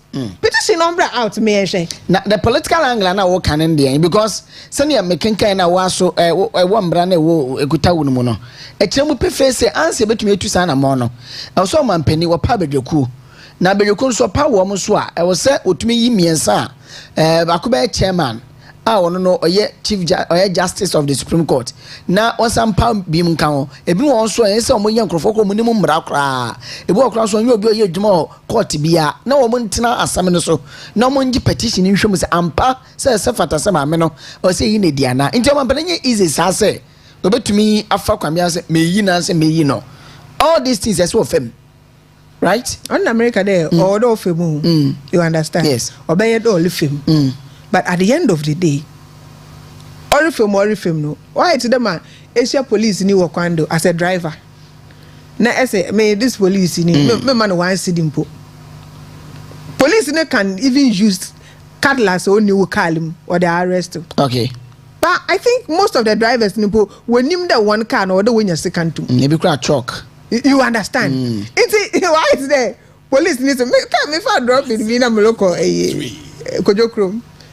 Driver no say Saturday morning now I was having a problem with my car. Let me say boss imagine my hand also already 50 series now so to also man 45 now say now 45 is 5 year my more 40 also madam 5 series near for police for now me say don't tell me that also the madam how they say do one police need be allow stop here now 40 the imagine but police need stop man imagine 45 now say wow young kwe and but you do one more one side na fast no the moment. So I was telling the guy that was so come because I'm when be so put there they also madam am I fair and ask you nana new windscreen so I pay okay and the crack with them also madam may inquire now you ma fa man inquire windscreen ya wa pay or the better wage miska sit you understand it's opedo wa means over for the better but they sorting it out into president for the osisana means biara obotum we use or the assistant or find ways and means the assistant but what we are saying there on Ghana who can it because the security agencies appointment one way you want to appoint why you know one no bonje them all they are not saying anything because they cannot say anything but one no bonje them it's more fun for so hustle fan ko Ghana ni ye na he na sumdwinti because okoba ne dem a eke yiwo nipa not the party for so ba or do ko touch no so uniform of which boa Ghana ye no Mpuntuo na ye nkan ko nice one you understand yes. So that is what I am saying since there ye ngin Ghana no first okay na dem power play na wa ba ne me ma ba nti me yim nkofo nkote am no be yedwuma awo ayede no go and sit down no all right you understand mate me da say ma me kika messages na afei yamfa afrefo no mesem a modi nka frɛ no aya na mo aha ya adwen ewo yen messages here ready no na ma me mfa ne say me ba tawa ofra amba na no nche say ye mfa ye be fa we kire we say good evening good evening President Mahama is acting like brofono me person mebo because me name the meaning of the brofono so ma me fa no mfa ntwenchen reset tampa when the table turns you guys go smell okay you guys go smell pepper or the NDC for citizen about Takoradi into one of the day abandon. All right, so we supposed to say good evening chairman. I am June Nana Kwame Ampoma June Anna John. Okay, so idea why June Nana Kwame Ampoma watching live from Akon Takwa. NDC government has nothing to offer to Ghanaians, and I believe NPP will bounce back. Please tell Honorable Sarah Adwasafo that she should keep quiet. Greetings to Honorable KK Sharp Asante Akem Atredie Assemblyman. Also, dear Wade Abba Eniye. Want to say good evening, Abuaje from Sekendi. It seems President Mahama appointees love social media abroad more than they working on grounds. Please tell the Attorney General that it will be till he revisit the previous cases. We the Ghanaians will not take him serious. International day our day aheso anopay and alright, so Dodona na Akemo is say the Attorney General near discuss Attorney General. I say more a bulubi mufa Attorney General. Was say good evening. In fact, the recent attacks on the mobile money vendors are getting out of hands, and I care. And if care is not taken, things will fall apart completely. I suggest all the vendors must have bulletproof. By this time, bulletproof jacket. The one more crumple more HM so life jacket t-shirt and a bulletproof by this time. Hey, and this now also more real free. And this now also maybe I possible. Why? Okay, so Nana from New Takoradi was say good morning. Okay, good evening. I love the comment from Minority Leader Honorable Finger telling John Dramani Mahama and his NDC saying that you intimidated us today, but NPP will come back strongly in 2028. My greetings to the incoming national chairman, Bernard Enchill Bosiakon. All right, chairman to me. Okay, so Antibeki's number. All right, so hey, I want to before I'm able. We also say good evening, Mr. Host. NDC has nothing to offer to Ghanaians. NPP needs to gather to win 2028 general election. Speaking, special greetings goes to incoming regional women organizer. Hey, sir. So incoming regional women organizer, Augustine Ankatia. Incoming women organizer, from financial secretary to incoming women organizer. Thank you. Wabuni team connect just say ampa. Honorable John Ajaro from MC Hunter West and Power Tech from Sub-Zero Awusejo. Onona wade ebaye. And lastly, we say please, I have question. I am a member of the NDC. So question my number why? But I see PFA. You be phone lines need their two to me remuna in the no Eddie and Comoso. More TV no man be pop up on your screens. Now mo to me a remo and embrace 0248 071174 0248 071174 0248 071174. Yeni come embrace. Nyanjo so adwenche. Hello, good evening. Hello, good evening. Hello. Hello, good evening. Hello, good evening. Hello. Wow. All right, so mamina no just a minute. Na member pamucho pi. Ya dani wa bana ya share phone lines no amamo me pacho. Ye ba sisi a.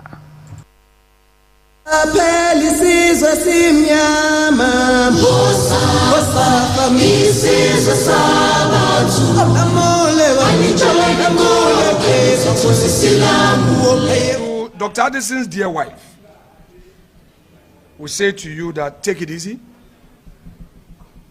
God be with you and your entire family. In fact, let me add that I visited the family last night around 10:30 p.m. I was with them. Dr. Addison himself, though traumatized, was hearty.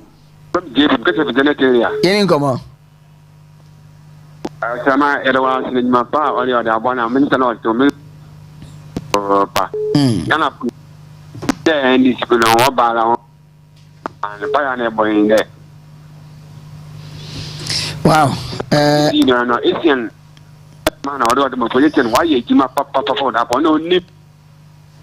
JB, meaning say now about why more that or the body man now on to pay. All right, so JB, I don't know, say JB Lana say mention media no. Hello, good evening. Hello. Good evening. Good evening, Okyeremaba. Mamintio. Yes, I'm about. Ega. I'm Enchill. Now, Chairman.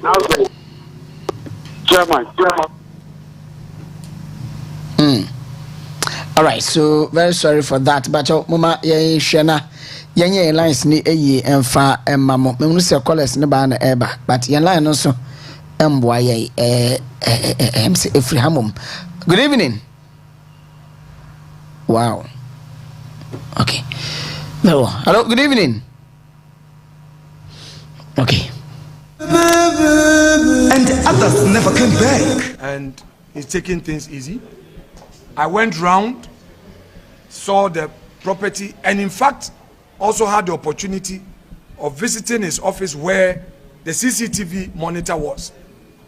And it was unfortunate the way Jakpa and his men carried themselves, dismantling the CCTV monitor.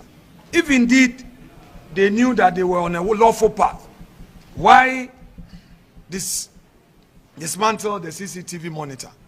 Why take the monitor away and all? I believe that we don't need this as a country.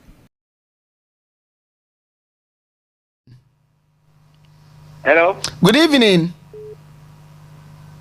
Hey. Hello. But I'm a tone call. Good evening. We didn't be because free. Hello. Okyeremaba. Ejati butiminga. Me jo nka. Yankaza. Na me nche Nestina. Augustina. Na fe incoming chairman Unzumi. Akwa me say, timi kujao. Won timi agutamu ye, obi abaji. And I want to go with them with their co-position, or as a test of a samba back to give. It's your mom did to me the co-position in Ara. You are the Afo Fraba. I made a message. You did party the new first one, media. They are born a woman. Now, Okyeremaba container here, 1,357. And this was energy minister, So I say, Obiana. Are you following? I had the area. Honka so mawia omo ye hwehwemu be mo so aba omo ye hwehwemu a past chief executives no e was omo ba mu bi na omo ye hwehwemu fa omo wo ya de concept go for do wi MPP for wi minister wi MP wi wo ba tra ba so aban so ona no ke fina kan dum so no be so mo de ba o ma na etwa mo ana ma kwesa wo yo ma ka so energy ni o ye nya some plantier as at now Okyeremaba. Yes. Never to about 2024. No more change your friends meeting. As at now, the no gas or my here. Also, my change. I go for Mate, oh, Kafreja, and then I'm lining Hammy. I feel 2 minutes. Mama, do one number. Hello, good evening. My brother. I know where Capia. Hey. And that I need now. That means you. My brother. Yes, sir. Messi.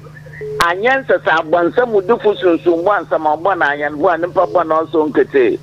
Obaka incoming national chairman. Chairman Mpuntuo. Ina oye Dr. Baumia. Honorable Kobi. Ina mi employer and Kofi Japamasa. Men at work. Mpapa kodi akwa. Isa kuten communication director na honorable Mekudu Kayade no. Na minchon good catch and kutimpo sickness. My brother. Yeah. Messi Africa na mfra jo mama o memene no. Ina ndo ni wo no. Yembi se yan de abenta na jo mama nkote woto abama na ne igwa o hyehyw. Brother. Yembi se yan wo de abedinti na jo mama nkote woto abama na. Ina igwa biale so nkofu wo ska wodi wo business nala no che de ni nala so che my brother I'm a American me dey to do de wa you see the charge that was wo container no wa da na confirm we tu you see the full container we tu wa da na confirm we tu ko meters gum we tu ko pot container biale luntu me fi wo botuma ayo da 7 days na work no sir. Want to wash a trailer with the container up and one day may very well. And I'm better galamsey. It is yati. And you know, yes, okay, Equapim. I said, your mamma, galamsey, ye can't get then a wolf of us one more open for us. Okay. Ejewa. Ana mate. Most mo work there galam say wo ye dem wo baga dem people na one pay Ghana for asam. And the show oh baby our diabetes. In the forest for shoot one. All right, me that say man for twaso. Good evening. Hello. Good evening baby okasa free. E pa to me kasa fe no the region Kumbungu constituency Fatao Kumbungu. Wow, me and you. Senior me da wase. Why ade nya me hira opa. Me fa akonya we hira me cha ona frankom na anodon pre ejuma wura. Me cha Alhaji Habib Idris MP di Matolon constituency. Ayana wa cha me papa lawyer na obir boahen. Me cha en camera regional women's organizer di ma Takoradi. Ma me no wa ya de wa kasa ye pa nya me hira no. Asama wo dia to ye nim no. Oh, say NDC for Ghana for to abamomu. Chasi amponi o. Nti misre Ghana for anase MPP for. Mume ya no baako 2028 MPP ye ginamo because 2028 ye better ye seat no. Right. Because President John Dramani Mahama o by once man ye bibia magana for. Once man ya de bibia magana for. Enam say o ye na age say opetumi but nye say obaye o man ni ye o. Nti Mr. MPP for moment ya no baako but Mr. Ghana for so obiala ye papa ye bibia chairman want to be incoming national chairman moment to abana mano because papa no why national chairman the MPP for bibia do ko ya ade amaye. All right, me na say wa cha no the regional chairman samba chairman baako pe ya CP 0248071174. Hello, good evening. Good evening, boss. Body my baby okasa free. After that, new Takoradi. Wow, you need come on. Open and be a mention of Papa. I get maybe me already. All the coming chair and people Takoradi. Honorable commercial doctor. Coming chair make the incoming national chairman. Chama to me. Coming chair, Madam Boss. Open. Yeah. Maybe I want to see every day. Yeah, and this is the man about Benema and the market policy show. Master, I don't know. Miss Anna, you can say, and in them, Miss Mabu MPP, it's about me. Jam missing, Nabu MPP, and I could about me. And this Miss will not put them in Medina.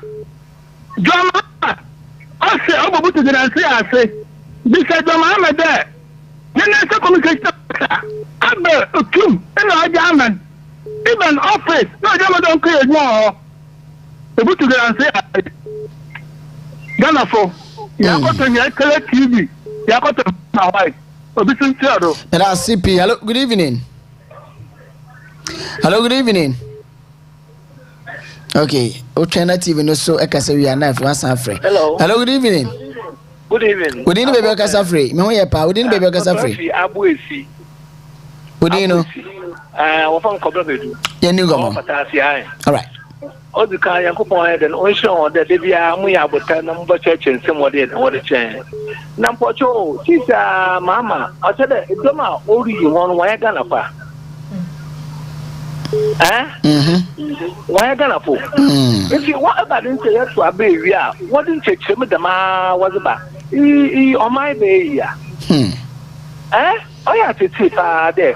In now, what to about? Fine, let's say, why, what's then all under? When you be more wide than one call. Once then why the one to be. Mama, on baby, papa. No, but I say, when you say tray, baby, a tray, baby, party Ghana for. Ochine yete se ye shele akoto aba na wo hun bebi ado aba na befa. Good evening. Hello, good evening. Okyeremaba AS Enchill. Wo fa ke why he baba ko papa we do no de ka aye adwuma Okyeremaba na me dra chairman untumi the incoming national chairman for Great Osun Kokroko Party. Chairman baby obi anyame kan ho so mama kwanya. Okyeremaba. Yes sir. Unim say enche bia meba belanche stomach ulcer dro no untumi radio untumi TV so. Nice one. Duru one ya he. Yankopon kan okia. Amen. Menchia me sister Augustina. Said ye obi e kan wo ka so bo ntin kom ye frere say betumi abem sa regional women organizer, and Honorable Dr. Commercial Jacumensa and Peter Takoradi, Lawyer Zeki Abuama, and I'm Godfather Chairman this year. Okyeremaba, yes, sir. Fair and Ukraine Bako, Adia and this Nijo Mahama, or Moyeno, and yet. Mama yen can show me research now can was some letters and wine. 101.3. Dear Mra, SSA Edano, so saying because of one time waka will be associated. Now, Okyeremaba, yes, sir. Say, Sir, ECG and your man, I ran it in Ukraine. And this is woman you share my infant home and not dear no prayer back because na proper compass won't give my Ghana for. Most almost 8 years ban one on the class, NPP, light a giant, just 5 hours to say. After the 5 hours, no, a bro, almost are the fine excuses and home to buy it. Since you must have a fat. A year or my major party, yeah, better boy, and was up every year. Mother, or my guy from here and young Palau. Okay, Mate, when I say, you didn't come actually now, yeah, and I'm bringing you. Hello, good evening. Hello, good evening. And your radio knows Mr. Wow, we didn't be because of free. Okay, check your phone, mommy. Hello, good evening. Hello, good evening. We didn't be because of free. I'm getting a second panel. Udino. Maybe a Kugata. Kugata any come. Oh, Mata. Now I don't know do a gallery. Hey! Okyeremaba Kuyanti. Ya go to Apapa. The dame of your mama. Yes, I do. 101.3. Oh, yeah, they say. Hey, oh, yeah, Jambo Boko Ante. I them to. Oh. What want to? If you're Casa free and you was an American, says Casa is a Kunyambano. Hello, good evening. Hello. Oh, hello, good evening. Hello. Hello, good evening. Good evening, Casa free. No, I'm on this crime. I'm in Bachopi. Hello. Hello, good evening. Hello, good evening. Hello. Good evening. Hello, good evening. Good evening, baby. Free. Hello. Good evening, baby. Free. Okay. Because we better more. Hello, good evening. Hello, good evening. Hey. Okay, so I'm here to say. But I'm trying to say, Mamma, I'm so behind hijack line into no one free tree now. Now, Kaka is a Mokasa. Make a Samoa Monte. Good evening. Hello. Good evening. Hello. Good evening. Hello. Oh. Hello, good evening. Hello, good evening. Hello, good evening. Good evening. Good evening, Becca Free. I'm about to go from Fata because I took my Bantima. Can you come from Kumasi Bantima? Metonka. Hello, good evening. Of attending comment TV. Of attending TV no white, your phone no one but your pay. Many are maybe the Americans are made of 101.3. Oh, because I meet make Over. I'm the wood TV no sound and other high adrenaline. Good evening. Hello, good evening. Oh.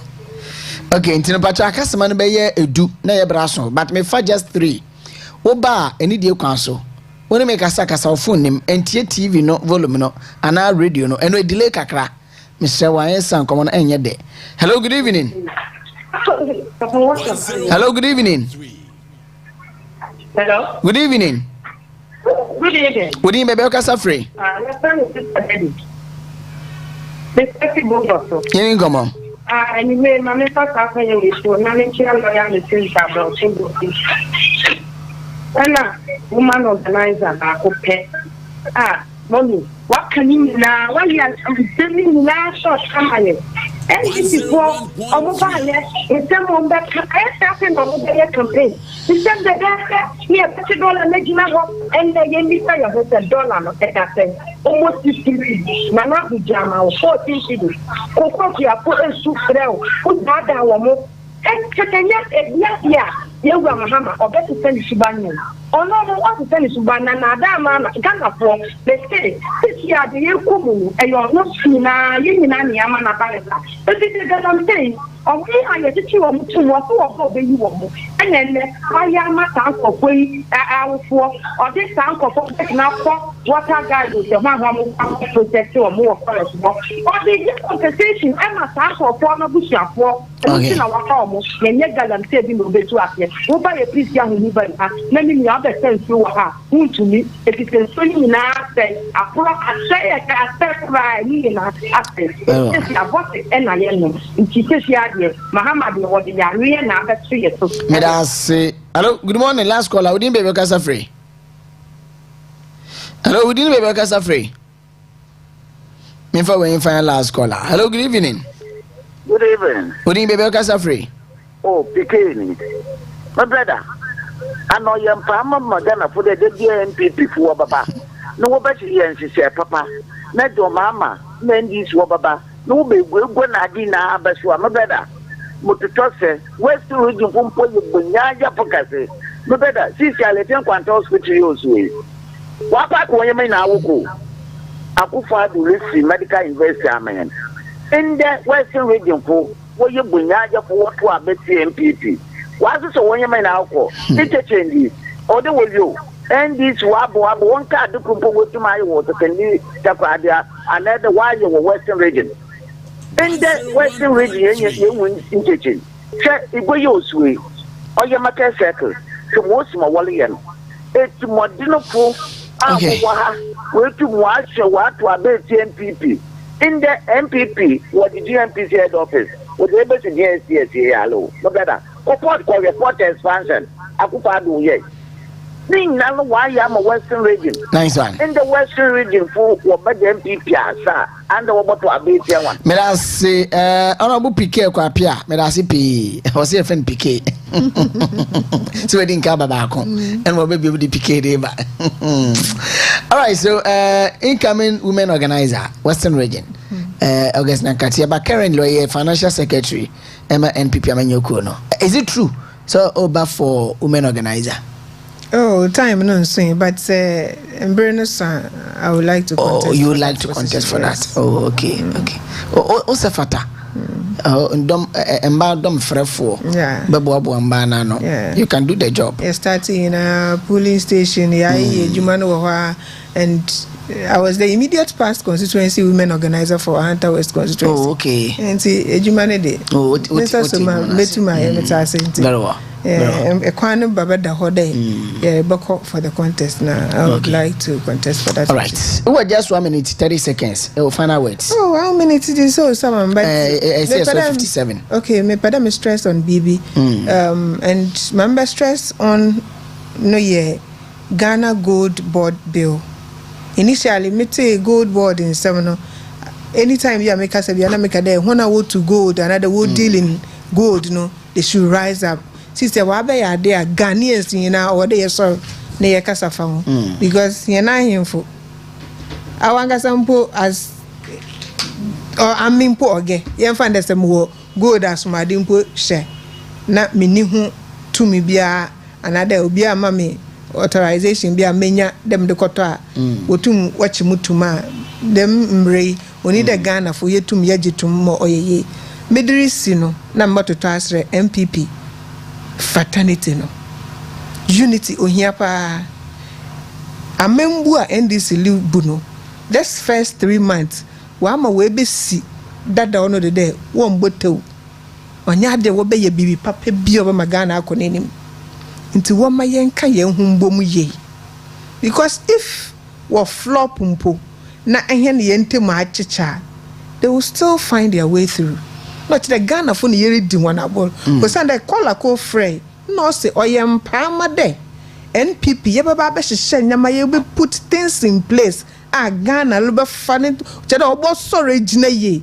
na NDC for aba no wabɔ apeti na wa say bibia ye investment bia ye de be boa Ghanaians sisi ya wa be ho na wo nkotokum okay sika wo botwa a obotum wa aboa Ghana ni ma Ghana ni hie ni bi otie kurase bia benefit no they are not focusing on that we focus wo mo be propaganda mo ho one communication baby a wodo kwa one party fu bedidi ho no na wo invest ko say MPP wo ma yenka yen humbom na se yeka yen humbom na united 2028 inshallah egwe yebesa na abeje na ya aboa Ghana nsema papa ye no ya akodo ya mo inshallah egonya no NPP beje 2028 na worma bo ho ban e de ama Ghana fo me na say August Nkatia the financial secretary for the NPP in the Western region ono na me ni share ye na yedi ko me da se pa numre se oba ye na answer me so no MC amomwa me quotation na anapa no ana me start no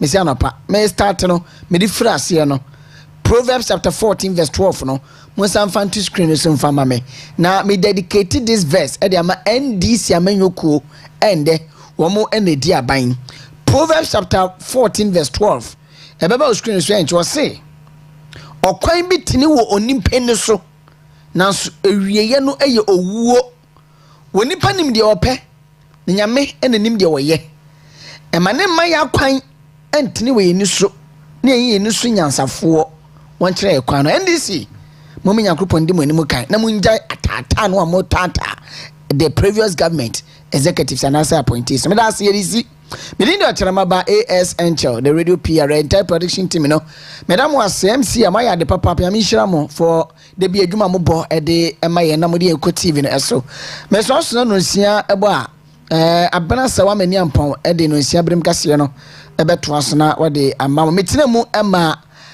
osikani Frimpong Manson osi ewo Oman Mpuntuo dwumadie so no Utumi Radio 101.3 and Western Diamond TV ja itabi ajagra rabasaka abinzi abazebaruko I'm out of here.